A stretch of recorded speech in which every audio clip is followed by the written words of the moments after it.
बार बार करूं वंदना सतगुरु चरणी माई। मंगत सतगुरु भेंट से फेर गर्भ नहीं आई। बार बार करूं वंदना सतगुरु चरणी माई। मंगत सतगुरु भेंट से फिर गर्भ नहीं आई। ओ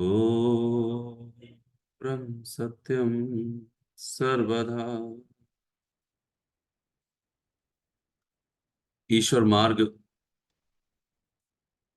को जो भी तय करता है वह ईश्वर के शास्त्र को पढ़ करके शुरू करता है कि मुझे क्या करना चाहिए और क्या नहीं करना चाहिए।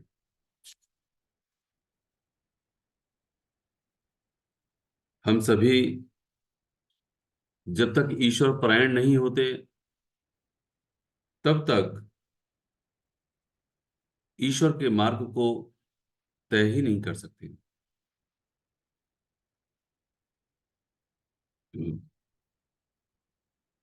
जब भी हम कोई कार्य करते हैं तो कोई ना कोई एक्सपर्ट जरूर होता है। यदि हमें गणित पढ़नी है, फिजिक्स पढ़नी है, मैथ पढ़नी है, जो कुछ भी पढ़ना है यदि हमें, तो उसके एक्सपर्ट में जाकर के पास जाकर के हम सभी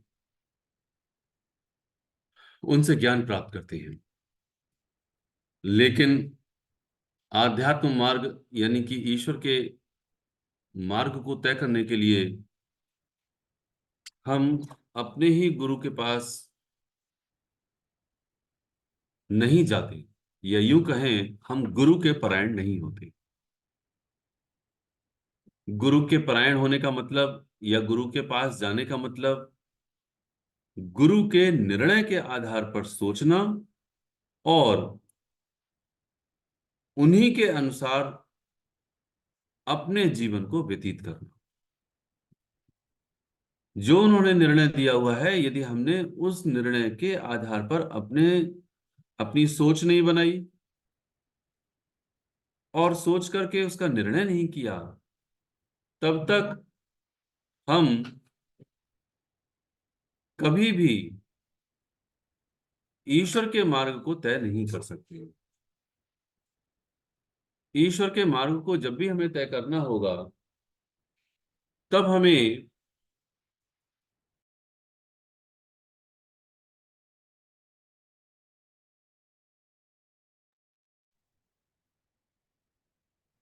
तो इसीलिए हमें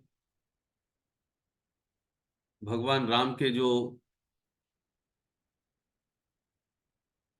रामचरितमानस है, रामायण है, या फिर गुरु नानक साहब का गुरु ग्रंथ साहिब है, इस तरह से हमें जब तक उनके शास्त्रों का अध्ययन नहीं करते तब तक हमें ये पता ही नहीं चलता कि किस प्रकार से हमें क्या करना चाहिए।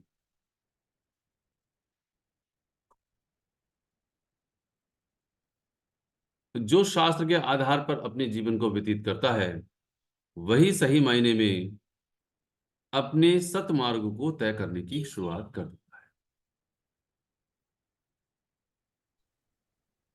आदरणीय विपिन जी से प्रार्थना है कि वो इस समय लॉगिन हो चुके हैं। आदरणीय विपिन जी, मेरी आवाज आ रही होगी आपको? हाँ जी, आ रही ओम ब्रह्म सत्यम। सर्वदा जी, प्लीज अपने विचार को कंटिन्यू कीजिए। धन्यवाद धन्यवाद। आज का विषय है सतगुरु की आवश्यकता, प्राप्ति एवं पहचान।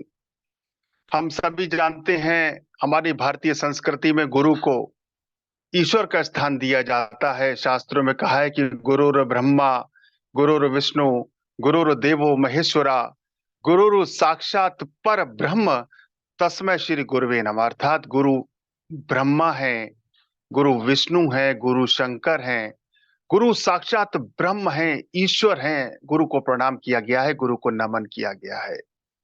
सतगुरु की महिमा के बारे में संत कबीर ने तो यहाँ तक लिखा है और कहा है कि गुरु गोविंद दो खड़े, काके लागहु पाए, बलिहारी गुरु आपने, गोविंद दियो बताए। अर्थात गुरु और गोविंद यदि दोनों सामने खड़े हों और मुझे चरण प्रक्षालन करना हो, चरण वंदना करना हो, तो मैं पहले गुरु की वंदना करूंगा, गुरु का चरण प्रक्षालन करूंगा, क्योंकि ईश्वर तक पहुंचने का मार्ग, ईश्वर से मिलाने का कार्य तो सतगुरु ने ही किया है, गुरुदेव ने ही किया है।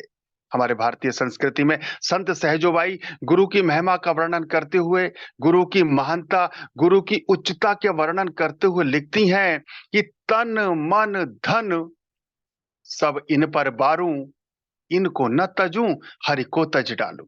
अर्थात गुरु पर सर्वस्व निछावर है, इनको मैं नहीं तज सकती। अगर मुझे गुरु और ईश्वर में एक को चुनना हो तो मैं ईश्वर को छोड़कर गुरु को चुनती हूँ, गुरु का वंदना करूंगी। मैं ईश्वर को छोड़ सकती हूँ पर गुरु को नहीं छोड़ सकती, क्योंकि ईश्वर से मिलाने का कार्य तो गुरु ने ही किया है। गुरु ही ब्रह्मा है, गुरु ही विष्णु है, गुरु ही शंकर है, गुरु ही साक्षात पर ब्रह्म है। ये तन विष की भेली, संत कबीर लिखते हैं कि ये तन विष की भेली है और गुरु अमृत की खान, यदि शीश दिए जो गुरु मिले तो भी सस्ता जान। यदि शीश का बलिदान देने के बाद भी गुरु की प्राप्ति हो जाए तो इस सौदे को सस्ता समझिए, इस सौदे को बहुत ही सस्ता समझिए। तो ये सत्यता है, ये बात सत्य है कि जो बात दवा से बन न सके वो बात दुआ से बनती है। यदि सच्चा सतगुरु मिल जाए तो बात खुदा से बनती है।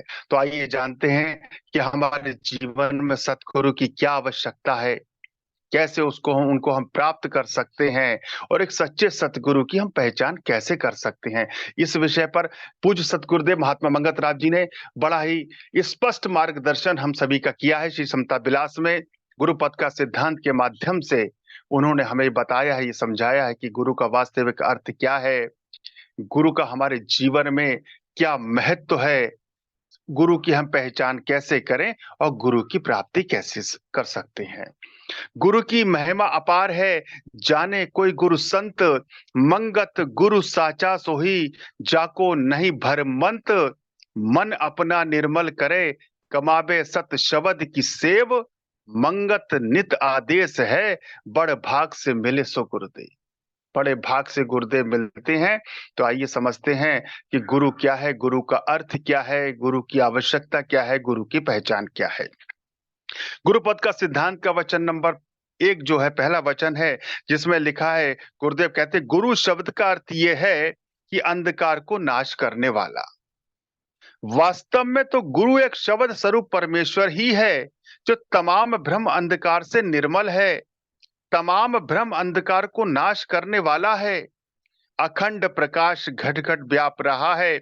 उस परम तत्व को जब बुद्धि अनुभव करती है तब सब अंधकार से पवित्र होकर प्रकाश स्वरूप में लीन हो जाती है।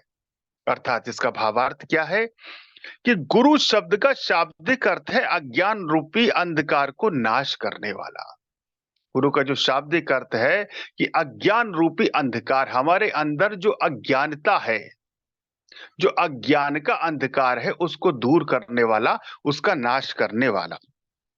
वास्तव में तो गुरु केवल एक शब्द स्वरूप परमेश्वर ब्रह्म ही है जो ज्योति स्वरूप अति प्रकाशमान तेजों में विशुद्ध विज्ञान स्वरूप और अति निर्मल पावन होने वाले हैं, जो अखंड हैं, अर्थात जिसके टुकड़े नहीं किए जा सकते। ऐसे वो परम प्रकाश स्वरूप ब्रह्म ही घट घट में पूर्ण रूप से व्यापक हो रहे हैं। तो गुरुदेव ने इस वचन के माध्यम से बताया कि गुरु का शाब्दिक अर्थ क्या है। गुरु का शाब्दिक अर्थ यही है कि हमारे अंदर जो अज्ञान रूपी अंधकार है, हमारे अंदर जितना भी अज्ञान का अंधकार है, उसको दूर करे, उसका नाश करे। और वास्तव में गुरु एक शब्द स्वरूप परमेश्वर ही है। तभी कहा है कि गुरुर ब्रह्मा गुरुर विष्णु गुरुर देवो महेश्वरा। गुरु को ब्रह्मा कहा है, विष्णु कहा है, शंकर कहा है, गुरु को ईश्वर कहा है। क्यों? क्योंकि जिस प्रकार ब्रह्मा सृष्टि का निर्माण करते हैं, उसी प्रकार गुरु हमारे अंदर सतगुणों का, सत विचारों का हमारे अंदर संचार निर्माण करते हैं।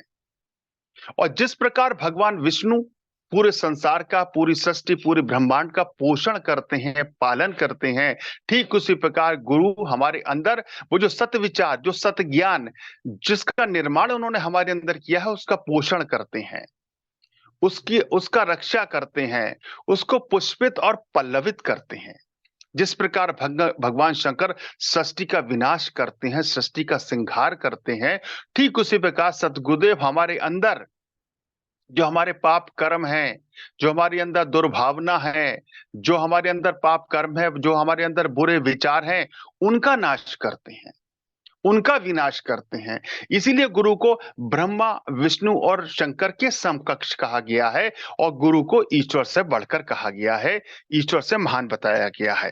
तो इस वचन के माध्यम से हमने जाना कि गुरु का शाब्दिक अर्थ क्या है। अब दूसरा वचन है जिसमें सतगुरुदेव महात्मा मंगल राम जी हमारा मार्गदर्शन करते हुए हमें बताते हैं कि संसार की विचलित हालत में संसारी नीति का ज्ञान भी जिससे प्राप्त हो वो संसारी गुरु माना जाता है।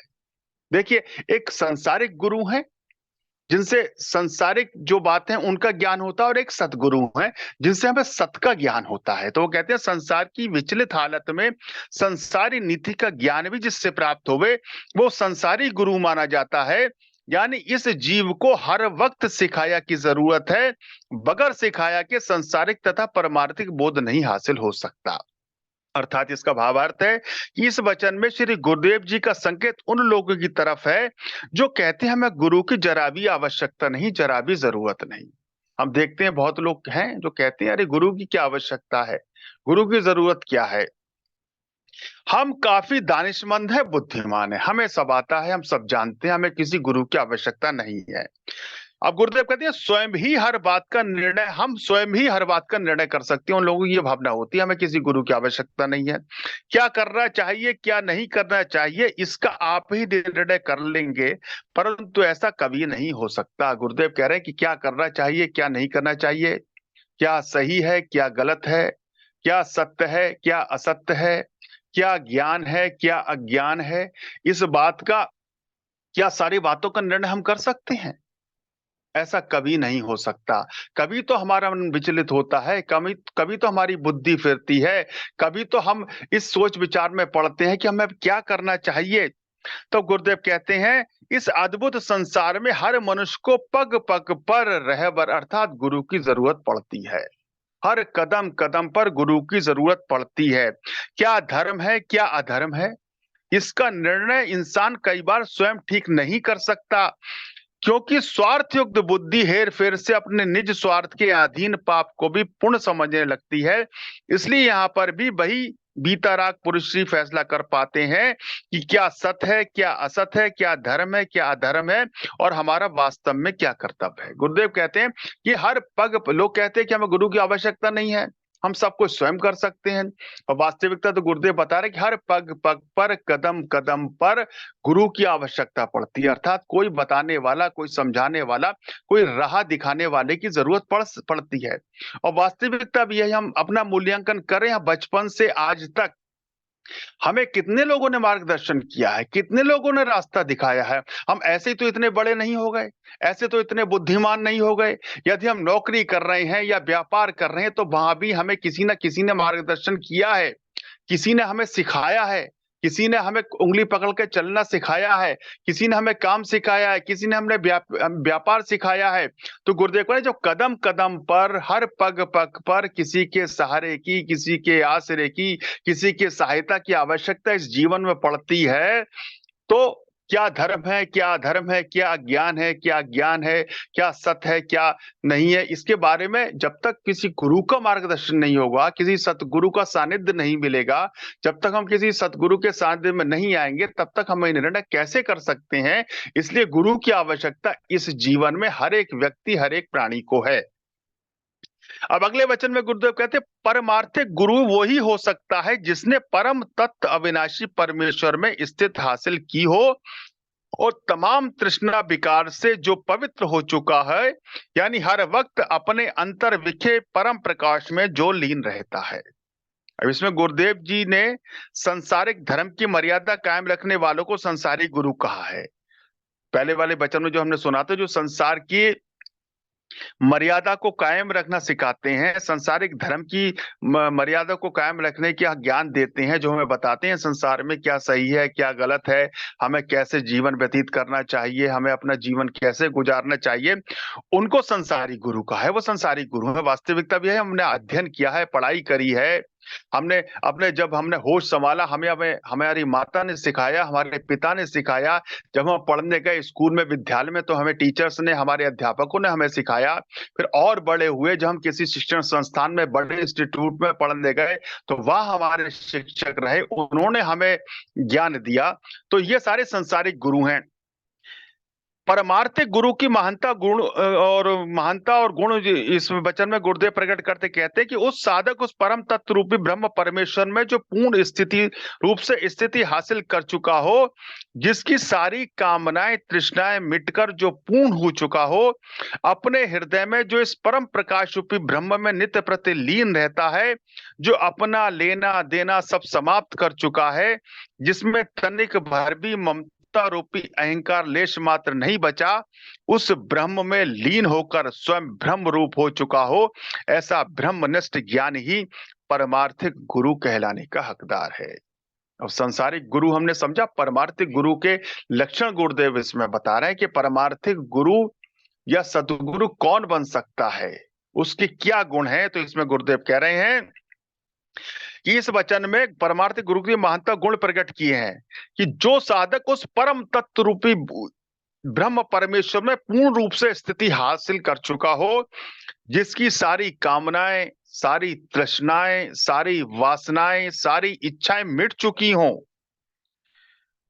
अपने हृदय में जो इस परम प्रकाश रूपी ब्रह्म नित्य प्रति लीन रहता हो, जो अपने हृदय में उस परम तत्व प्रकाश में, ईश्वर के प्रकाश में नित्य प्रति लीन रहता हो, जिसमें तनिक भर भी ममता रूपी अहंकार लेश मात्र नहीं बचा हो, जिसके अंदर जरा सी भी ममता रूपी अहंकार न बचा हो, जो उस ब्रह्म में लीन होकर स्वयं ब्रह्म रूप हो चुका हो, जो उस ब्रह्म में लीन होकर वो स्वयं भी ब्रह्म रूप हो चुका हो, उस ब्रह्म में लीन होकर स्वयं, ऐसा ब्रह्मनिष्ठ ज्ञानी ही परमार्थिक गुरु कहलाने का हकदार हो सकता है। तो देखिए, हमने समझा गुरुदेव के मार्गदर्शन के आधार पर कि गुरु का वास्तविक अर्थ क्या है, संसारिक गुरु कौन है और परमार्थिक गुरु कौन है। ये सब सतगुरु की पहचान बता रहे हैं गुरुदेव इस वचनों में। अब अगला वचन है जिसमें गुरुदेव कहते हैं, सिर्फ ईश्वर प्राप्ति का रास्ता जानने वाले को गुरु नहीं कह सकते, बल्कि ईश्वर स्वरूप में जो आनंदित हुआ हो वो असली गुरु है। सिर्फ रास्ता जानने से गुरु कहलाने का पात्र नहीं हो सकता जब तक कि वो अपनी सत श्रद्धा और प्रेम भक्ति से अंतर्गत में परमेश्वर में लीन ना हो जाए। गुरुदेव कह रहे हैं, सिर्फ ईश्वर प्राप्ति का जो रास्ता जानता है वो गुरु नहीं हो सकता, बल्कि ईश्वर स्वरूप में जो आनंदित हुआ हो। अब इसमें गुरुदेव इसका भावार्थ क्या बता रहे हैं कि आमतौर पर चालाक लोग शास्त्र, उपनिषदों, गीता आदि संतों की वाणियां कंठ करके बड़ी लच्छेदार तरीकों से, प्रवचनों से जनता पर प्रभाव डालकर गुरु बन बैठते हैं। इस शास्त्रों का अध्ययन कर लिया, उपनिषदों, गीता आदि को पढ़ लिया, रट लिया, समझ लिया, अच्छी वाणी से, अच्छे कंठ से उनका गायन किया, बड़े लच्छेदार तरीकों से जनता पर प्रभाव डालकर वो गुरु बन जाते हैं, गुरु बन बैठे हैं।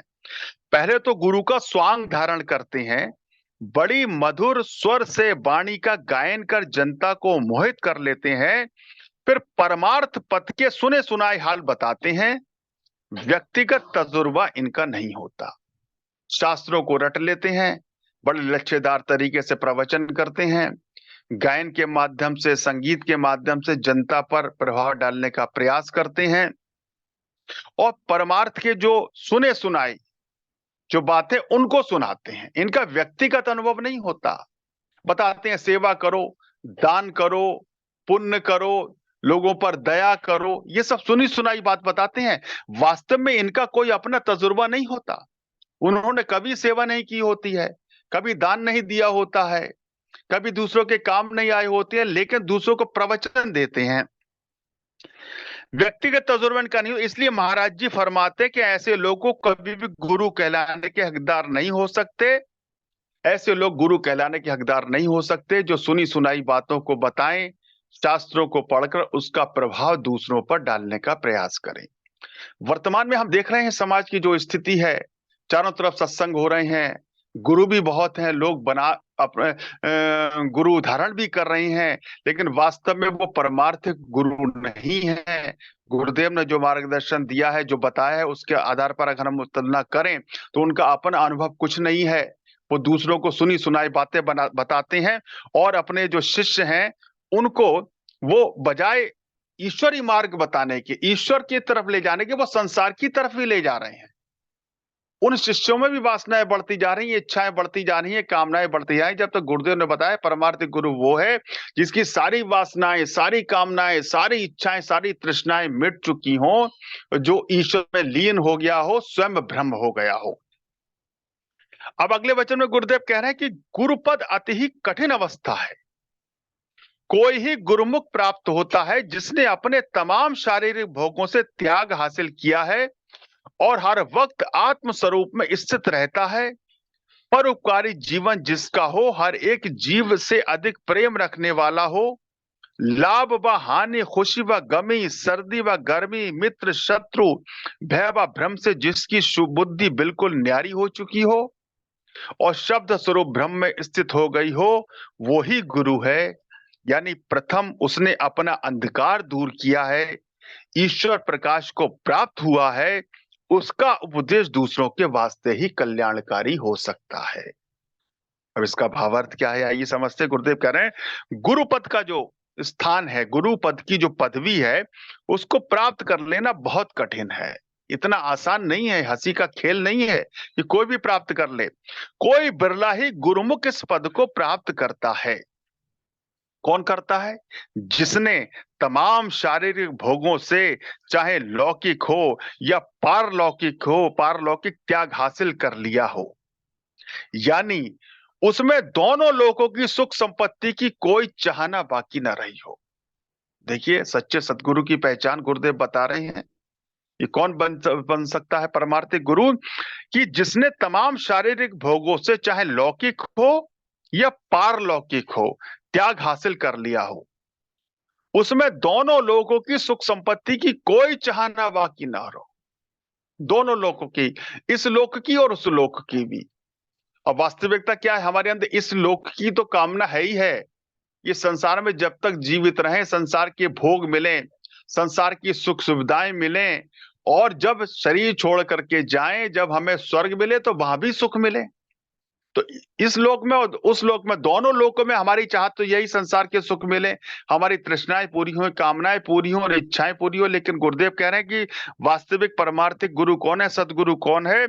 जिसने लौकिक हो या पारलौकिक त्याग हासिल कर लियो, यानी उसमें दोनों लोकों की सुख संपत्ति की कोई चाहना बाकी ना रहो, जिसकी बुद्धि नित्य आत्म पद में पूर्ण रूप से स्थित रहती हो, लोगों के परोपकार यानी जन्म मरण आदि महादुख निवृत्त करना ही जिसके जीवन का ध्येय हो। गुरुदेव कह रहे हैं जिसके जीवन का ध्येय क्या हो?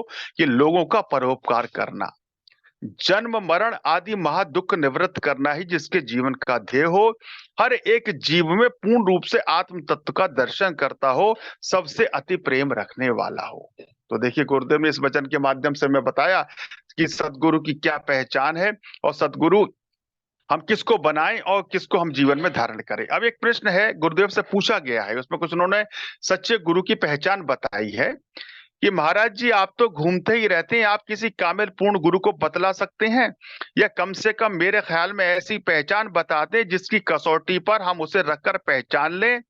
मैं तो पाखंड तथा गुरुडम का शिकार होने की बजाय बिना उस्ताद के रहना ज्यादा बेहतर समझता हूं। आपकी क्या राय है? शास्त्रों में क्या पहचान दे रखी है, पर आजकल वो किसी में पूरी नहीं उतरती, सो आप आसान सा उपाय बताएं। तो गुरुदेव से प्रश्न पूछा गया है कि गुरुदेव गुरु की पहचान क्या है। तो गुरुदेव कह रहे हैं कि लाल जी, ये बिल्कुल ठीक है कि पाखंड में फंसने की बजाय बिना गुरु के ही रहें, परंतु निरंतर खोज में लगे रहना चाहिए। ये मैं तुम्हें थोड़े से कामिल गुरु की पहचान बता सकता हूं, उन पर पूरे उतरे हुए पुरुष से तुम धोखा नहीं खाओगे। तो गुरुदेव ने बताया कि सच्चे गुरु की पहचान क्या है। गुरुदेव कह रहे हैं, जिसकी कहनी और रहनी एक हो, जो कह रहा हो वो कर रहा हो, जिसकी कहनी और रहनी एक हो, जो अपने आप में ही पढ़ा हुआ हो, यानी किताबी ज्ञान का जानने वाला ना हो, बल्कि मन की किताब पढ़ा हुआ हो, मानसिक शांति का नमूना आदर्श हो, शरीर के मान और धन के लोभ से जो मुक्त हो, बैठक जिसकी बहुत हो, निहायत दयालुचित हो, वैराग्यवान जिसकी हर वक्त सीरत स्वभाव रहती हो, यानी जो लिप्त ना हुआ हो। गुरुदेव ने बताया है कि क्या सच्चे सतगुरु की पहचान है। तो देखिए, हमने ये जाना कि गुरु का अर्थ क्या है, परमार्थिक गुरु कौन है, संसारिक गुरु कौन है, गुरु सच्चा सतगुरु कौन बन सकता है, और गुरु की पहचान क्या है। अब एक दो वचन के माध्यम से और समझने का प्रयास करेंगे कि गुरु के बारे में गुरुदेव ने क्या बताया है। उसके बाद दास अपनी वाणी को विराम देगा। और गुरुदेव ने हमारा मार्गदर्शन किया है और कहा है कि जो कपटी गुरु अपने चेले और चेलियों को यह हिदायत करते हैं कि गुरु के देह की पूजा करो, आरती करो, चरणामृत लो और तमाम अपना धन माल गुरु अर्पण गुप्त रूप में करो और बिल्कुल दूसरे सत्संग में न जाओ, गुरु खुद तुम्हारा कल्याण करेगा, ये सब दम और धन लूटने का रास्ता है। इस अंधकार परस्ती में न किसी का कल्याण हुआ है ना ही होगा, बल्कि दीन व दुनिया दोनों में जिल्लत, अपमान व दुर्दशा हासिल हो सकती है, होती है। तो गुरुदेव ने कपटी गुरु के बारे में भी बताया। तो हम सतगुरुदेव के इस मार्गदर्शन के आधार पर यह समझें कि वास्तविक सतगुरु की पहचान क्या है। और निश्चित ही हम सभी लोग परम सौभाग्यशाली हैं, ईश्वर की हम सभी पर विशेष अनुकंपा है कि हम सभी को महात्मा मंगत राम जी जैसे एक सतगुरु मिले हैं, सच्चे ब्रह्मनिष्ठ सच्चे ऋषि मिले हैं, जिनका मार्गदर्शन शास्त्रों पर दिया हुआ है। गुरुदेव ने हमारा मार्गदर्शन किया है। हम गुरुदेव के इन वचनों के आधार पर उसको अगर अपने जीवन में धारण करें, सतमार्ग पर चलें, तो निश्चित ही हम अपने परिवार का, अपने समाज का और अपने राष्ट्र का कल्याण कर सकते हैं। सर्वशक्तिमान परमात्मा हमारे संकल्पों में हम सभी की आध्यात्मिक उन्नति और आध्यात्मिक प्रगति में हमारा सहायक हो। इसी मंगल कामना के साथ मैं अपनी वाणी को विराम देता हूँ। ओम ब्रह्म सत्यम सर्वदा।